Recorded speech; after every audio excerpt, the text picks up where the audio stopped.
Welcome back, everyone, to Sip and Talk. Grab your favorite drink, get comfortable, because we've got a topic today that's, well, it's a real head-scratcher. Yeah. The kind that makes you do a double take, you know? You can definitely say that again. Today we're diving into something that honestly sounds like it's straight out of a spy novel, but it's actually been discussed, quite seriously it seems, by a prominent figure from China. We're talking about a proposal that's dubbed the second Xi'an incident. That's right. This whole idea of a Taiwan coup, specifically what's being called Gao Zikai's Zhang Xueliang theory, it's a really intriguing concept, I have to say, even if it feels a bit, well, dramatic doesn't quite cover it, does it? So let's unpack this whole thing and see what it all really means for you listening and for the bigger picture. Let's do it. Okay, so let's just unpack this first part. There's this Chinese scholar, Gao Zikai, right? And he's proposed something truly, well, wild. He's talking about unification without war, or as they say, wu dong. But the wu here apparently means without force, like peaceful. Right. Normally, Wu-Tong implies the other kind of Wu, the one meaning armed or military. So he's trying to frame this differently. Exactly. But when you dig into his actual plan, his idea of peaceful is, well, it's anything but peaceful. He calls it the second Xi'an incident.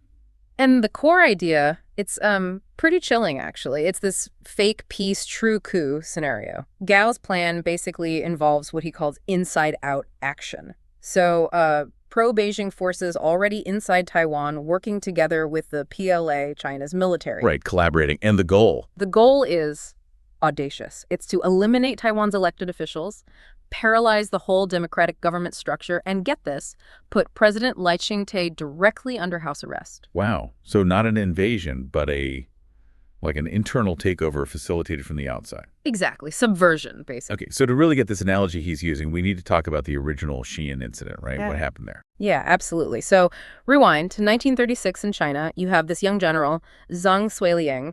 He was pretty powerful, kind of a warlord, but technically subordinate to Chiang Kai-shek, who was the leader of the nationalists, the KMT. And Zhang did something drastic.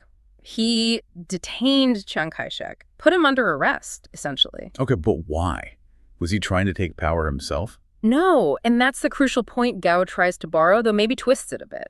Zhang's goal wasn't a power grab. He wanted to force Chiang to change national policy, specifically to stop fighting the Chinese communists internally and instead unite with them to fight the invading Japanese. It was about stopping Chinese fighting Chinese when there was a huge external threat. Got it. So forcing a policy change for national unity against an invader. Right. And Gao Zikai, in his theory, he kind of envisions a similar Zhang Xueliang figure, or maybe a group emerging inside Taiwan today. Someone who would take that kind of extreme illegal action to force a change, not just in policy, but basically a change in the entire government and its alignment towards Beijing. Okay, that clarifies the historical link he's trying to make. But then the specifics of his plan.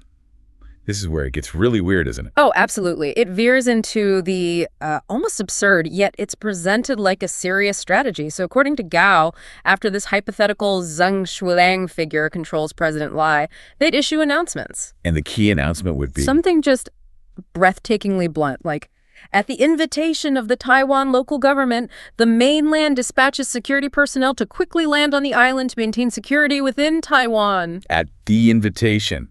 Wow. So manufacturing consent after the fact. Precisely. And Gao even gets into these bizarre details. He suggests the PLA could, wear security uniforms when they land. Security uniforms, to pretend it's not war. Yeah, claiming it's just a security act, supposedly invited by the suddenly cooperative Taiwanese local government. And then there's the part about the dentist. Right. I mean, this part is just unbelievable. He actually suggests using Lai's own dentist to secretly increase the anesthetic dose during a checkup, just enough to make him pass out, incapacitate him, while these pre-written announcements are made. He even supposedly said he has drafts ready. Drafts ready? That's a chilling level of detail for a supposedly peaceful plan. Yeah. It just shows such a complete disregard for, well, everything. Sovereignty, democracy, basic ethics. Exactly. And what's really fascinating, or maybe disturbing, is that this isn't just some random person's rambling online. This is being put forward as a serious coup concept and subversive act by someone like Gao Zikai, who has a certain standing. So even if it sounds completely nuts to us, the fact it's being discussed is significant. Absolutely, because it reveals this extreme subduing without war thinking, Within certain Chinese elite circles, it shines a light on the CCP's logic, their ambitions in cognitive warfare, manipulating perceptions, and their desire to infiltrate Taiwan from within. Even if you're laughing at the dentist part, the fact that it's even voiced publicly shows how some people are thinking, how they imagine bypassing a costly invasion. Which naturally leads us to the big question, right? Yeah. How realistic is any of this, actually? That's the million-dollar question, isn't it? So we've heard this theory, and like we said, it sounds like a movie plot. But on the ground, in Taiwan, is there really any internal force that could actually pull off this kind of inside-out operation? I mean, imagining it is one thing, doing it is something else entirely. Yeah, and when you really look at the facts on the ground, the possibility of a coup like this actually succeeding in Taiwan is thankfully extremely low, like really, really low. Okay, so let's break that down. Why is it so unlikely? Is there no pro-Beijing force there? Well, let's start with that reality check. China has been working for decades through lots of channels to build influence in Taiwan. Their United Front Work Department is famous for this, trying to influence media, religious groups, local organizations, retired military figures, political factions. So they are trying to cultivate allies. Definitely. The goal is to nurture that pro-China sentiment, or at least an anti-local government feeling. And sure, some individuals in Taiwan might be sympathetic, maybe for historical reasons or business interests or ideology, people who believe in closer ties. But can that sympathy translate into a full-blown coup? Can a real Xueliang figure actually emerge? That's where the comparison really breaks down. Remember, the historical Xueliang had his own army. He had massive personal military power. That's completely different from modern democratic Taiwan. Right. No warlords running around anymore. Exactly. The chance of one person, or even a small group, just seizing control of the military or forcing political change by violence is incredibly low today. Taiwan's military is fully nationalized. It operates under strict constitutional command. Its loyalty is to the elected government and the Constitution, not to some rogue general or political party. So any coup attempt would just fall apart. It would immediately trigger legal action, massive public protest. Taiwan has a very engaged civil society and likely resistance from within the military and police itself. The democratic system is pretty robust against that kind of internal shock. Okay, but what about those people who are sympathetic to Beijing?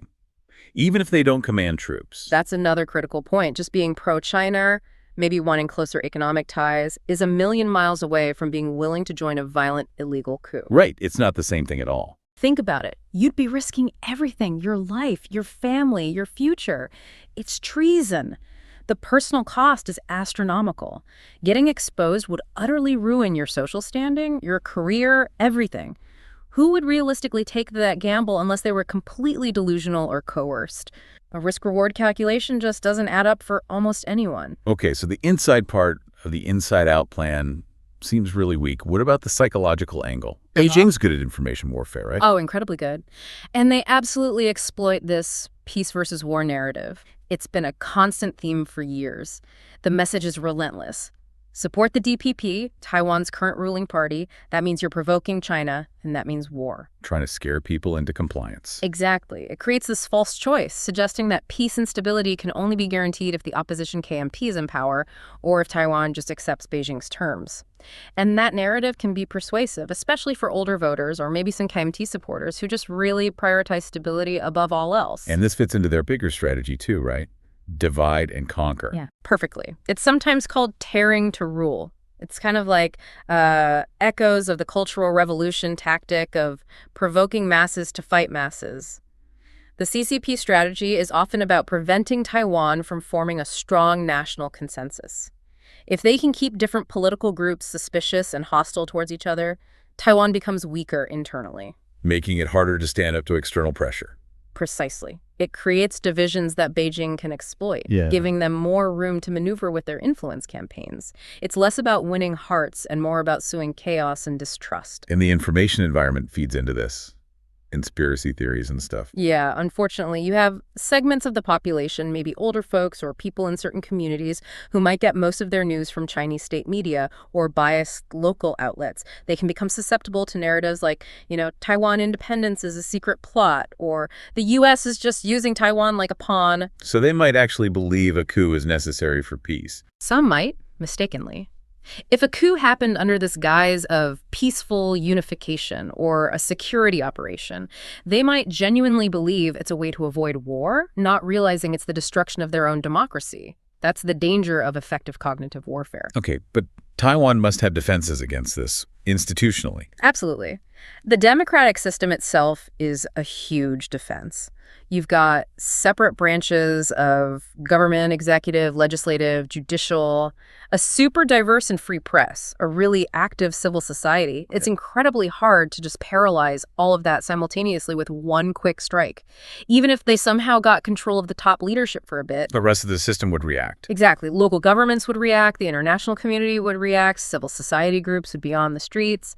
Any coup would likely be very short-lived and messy and ultimately fail because the system has resilience built in.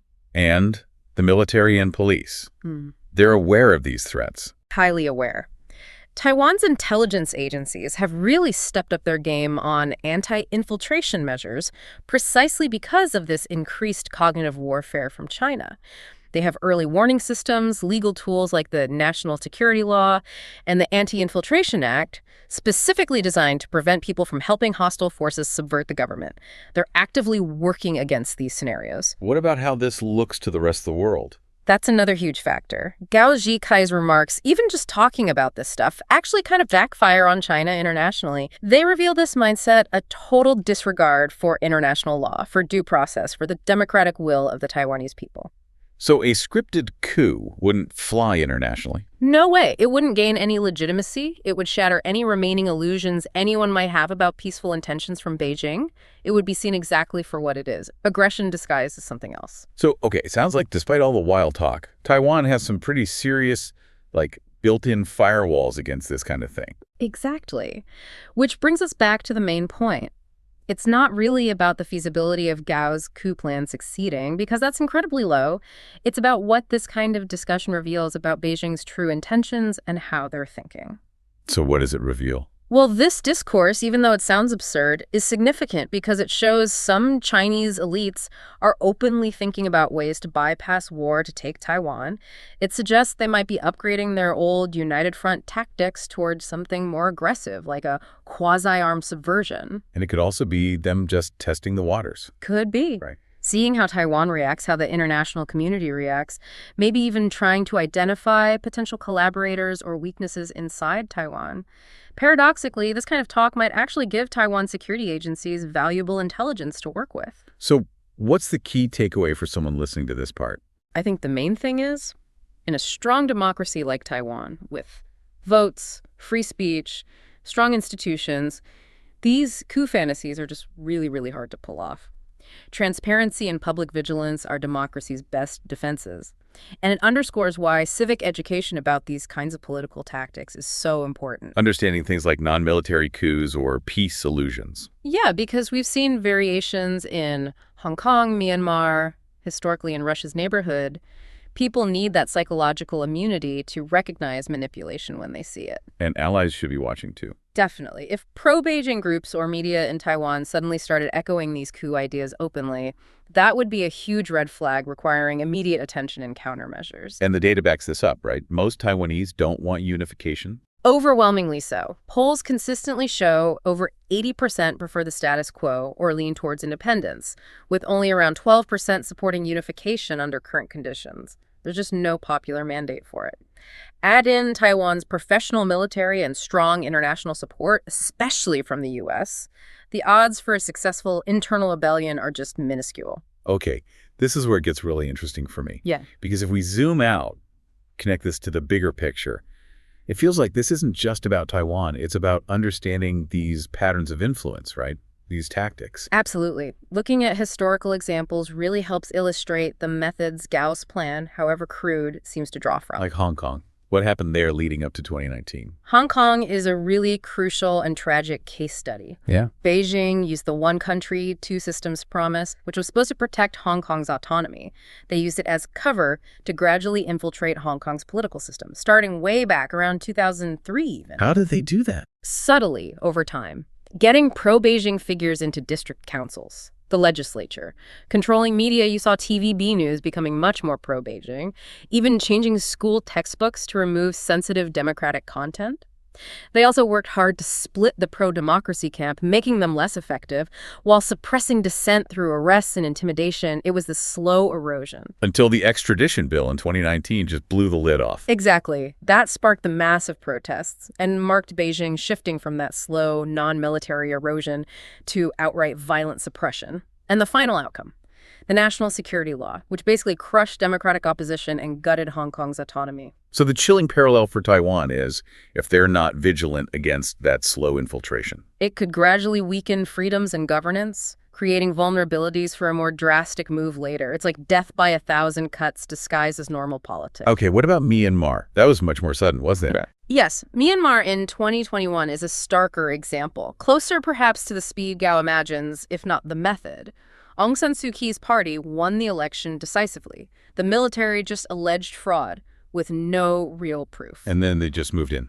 Very strategically. First, they already controlled key ministries, defense, interior, police, under the existing power-sharing deal. Then, bam! Overnight, they detained Aung San Suu Kyi and other leaders, and immediately announced they were using emergency powers under the Constitution to ensure stability and security.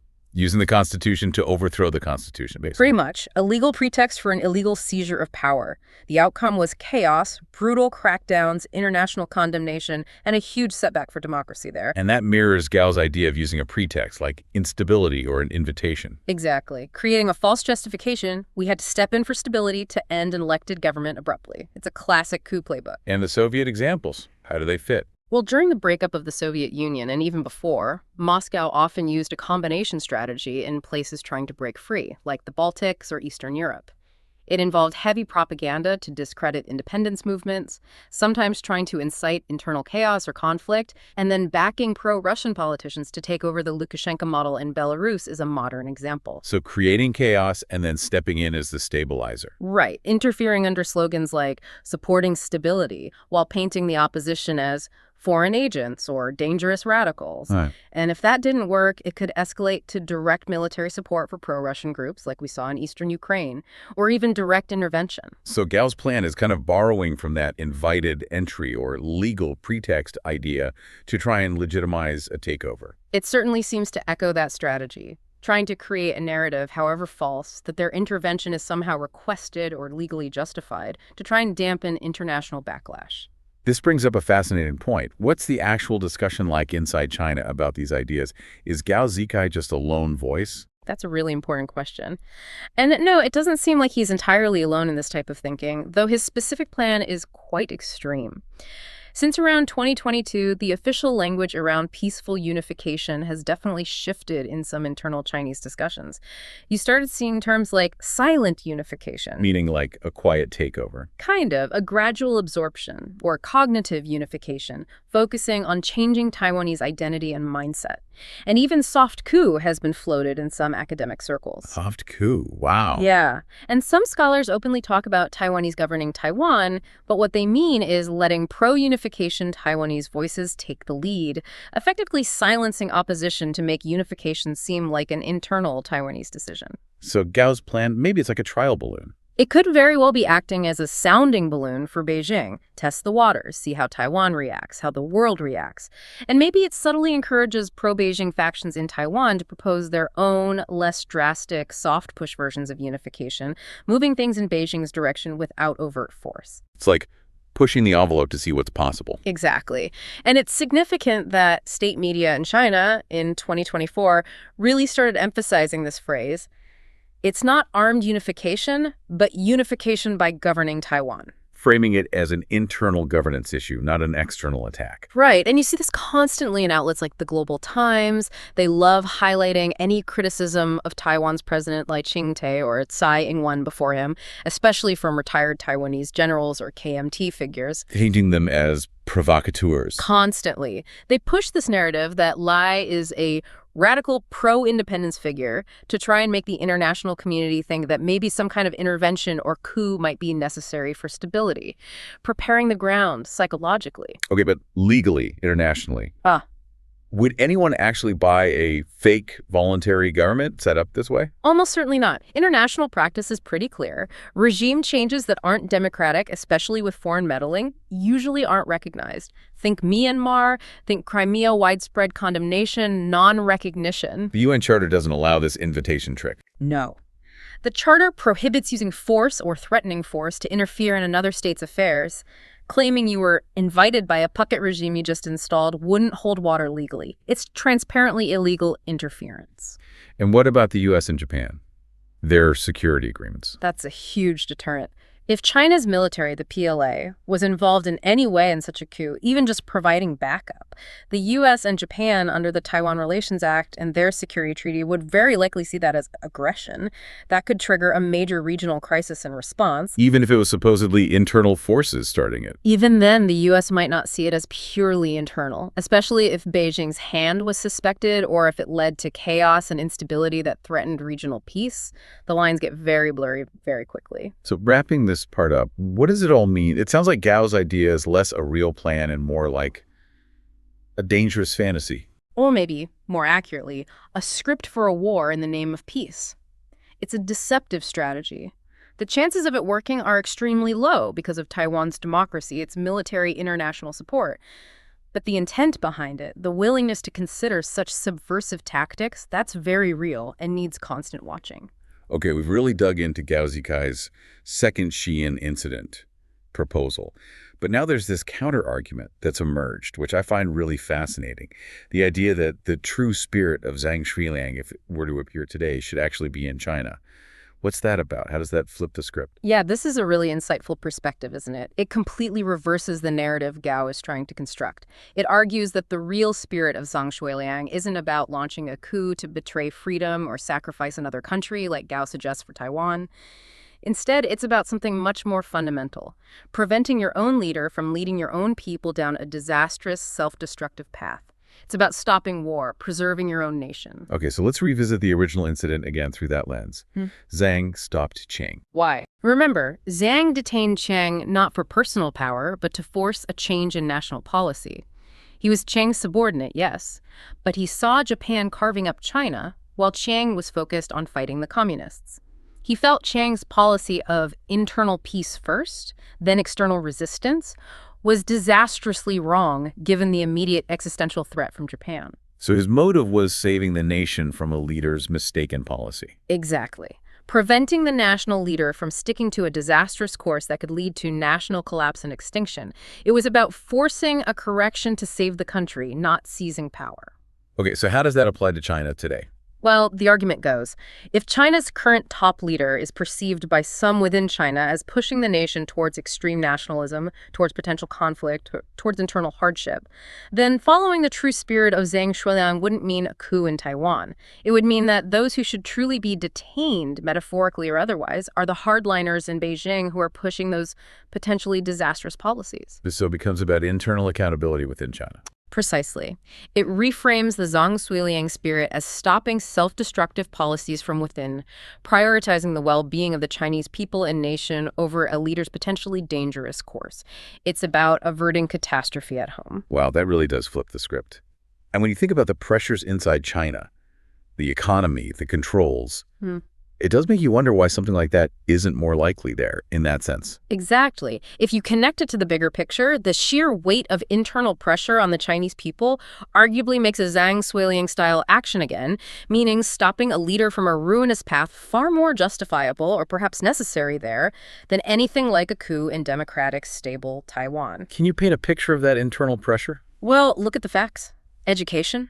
Universities purged of dissenting voices, curricula heavily ideological, almost no academic freedom left.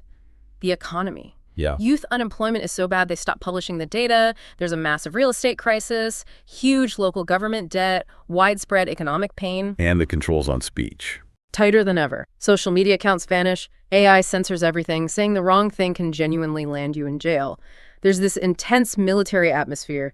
Constant nationalist propaganda, drills near Taiwan, patriotic education cranked up to 11, no room for questioning the party line. And that spending on stability maintenance. Right. The fact that China spends more on internal surveillance and control than on its official military budget tells you everything about the leadership's deep distrust of its own people. It's a society under immense pressure from its own government. So the conclusion from that perspective is, if anyone truly needs a Zhang Xueliang to step in and detain their leader to stop war and protect the people. Ironically, it should be the Chinese people, or figures within the Chinese system, rising up to prevent Beijing from driving the country towards potential war and collapse. Their situation arguably mirrors the historical Xi'an context far more closely than Taiwan's does. okay, but given all that pressure and all that control you just described, why is it so difficult for a Zhang Xueliang figure, someone to force that kind of change to actually emerge in China today? Yeah, that's the crucial paradox, isn't it? And it really boils down to the fundamental differences in the political systems. China operates under a strict party-state system. There's virtually no internal conscience space, as some analysts put it, for independent action, especially within the power structure. The party controls the military absolutely. Totally. Unlike Taiwan's nationalized military loyal to the Constitution, in China, all generals, all officers are bound by party committees, loyalty oaths, constant political education. Their entire careers, their family's safety, depend on absolute loyalty to the party center. Remember, Zhang Xueliang, even as Chiang's subordinate, was still a powerful regional warlord with his own troops. Today's PLA officers have zero independent power base like that. Deviation is unthinkable and likely career suicide or worse. And the surveillance state prevents any organizing. Completely. The anti-corruption campaigns are often used to take out anyone showing signs of disloyalty or forming factions. Real name registration online, massive digital surveillance. It makes secret coordination almost impossible. Even if individuals disagree strongly, they can't easily find each other, organize, or spread information without triggering alarms. They're isolated. Plus the general atmosphere, the fear. Yeah, there's a deep culture of fear and group conformity that settled in, especially since Tiananmen Square in 1989. People learned that staying silent is the safest path. When you see what happens to people who do speak out, like Dr. Li Wenliang or activists like Xueliang facing harsh penalties, it sends a powerful message. It actively discourages anyone from becoming a Zhang Xueliang and instead encourages obedience, even if people privately disagree.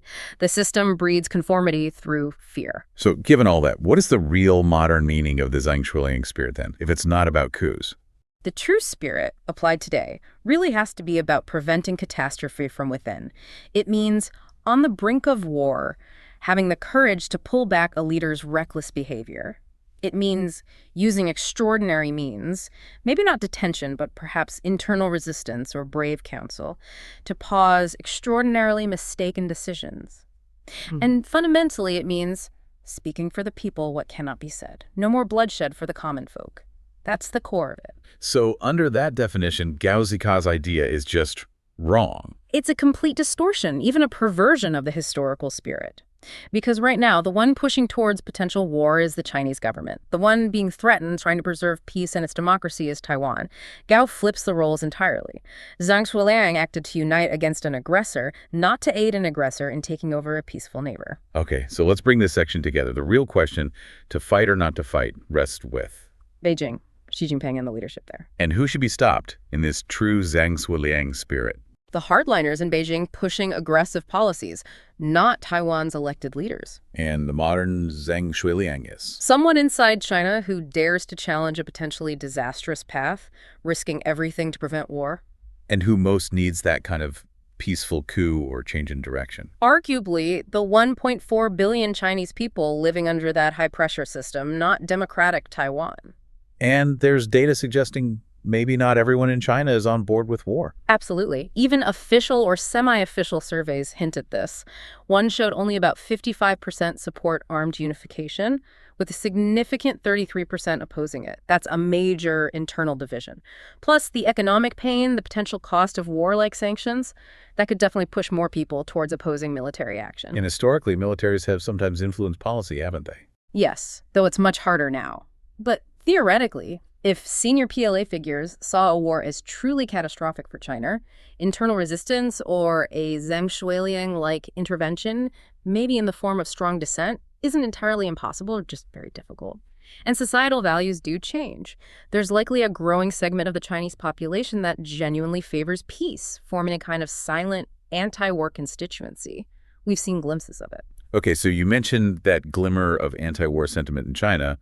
Despite all the controls, have there really been actual visible signs of people speaking up? Like, are there these everyday silent Zhang Xueliangs? Absolutely. It's sporadic and often quickly suppressed, but there have been really significant moments of protest against authoritarianism and war in recent years. They give us that crucial human perspective. Like what are some examples? Well, the most prominent recent example is probably the white paper movement in late 2022. Remember that? Yeah, against the COVID lockdowns, right? It started there, yes. But it quickly became much broader, a real outcry against state control, human rights abuses, and importantly, there were strong anti-war, anti-militarism undercurrents. What kinds of things were people saying? You had the famous slogans like no PCR, want freedom, no lockdown, want dignity, no lies, want respect.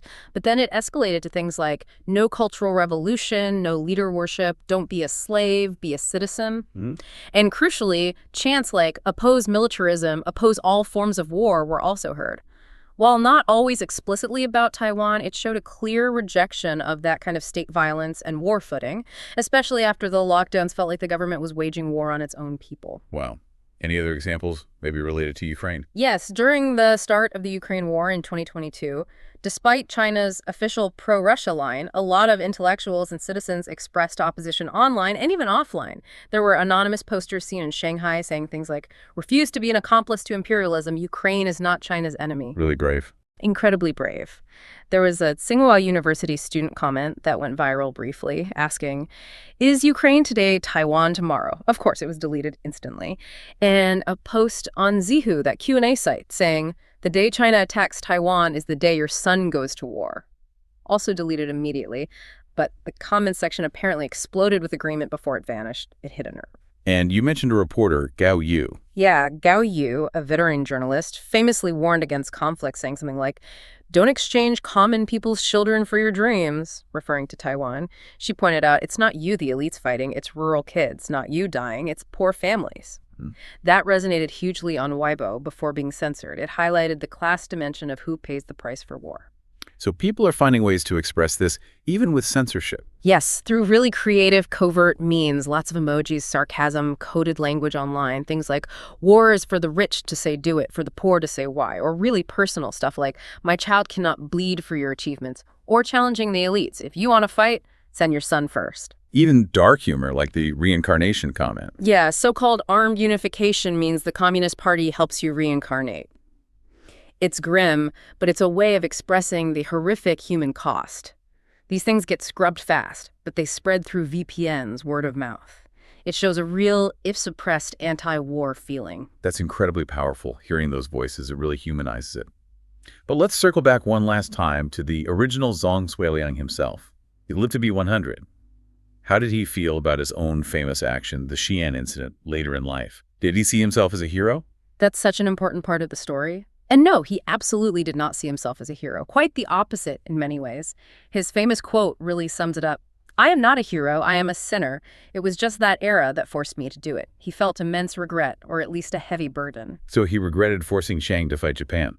Not the outcome of fighting Japan, but the method and its consequences. He said things like, I regretted it initially, but I couldn't see any other option at the time. He felt trapped by history. He was very aware that his actions, while achieving the immediate goal, shattered military discipline and destroyed trust between Qing and his subordinates forever. He knew it contributed to the later breakdown in civil war. And he spent almost 50 years under house arrest for it. Exactly. He wasn't celebrated as a hero by the KMT government he arguably saved for making a strategic blunder.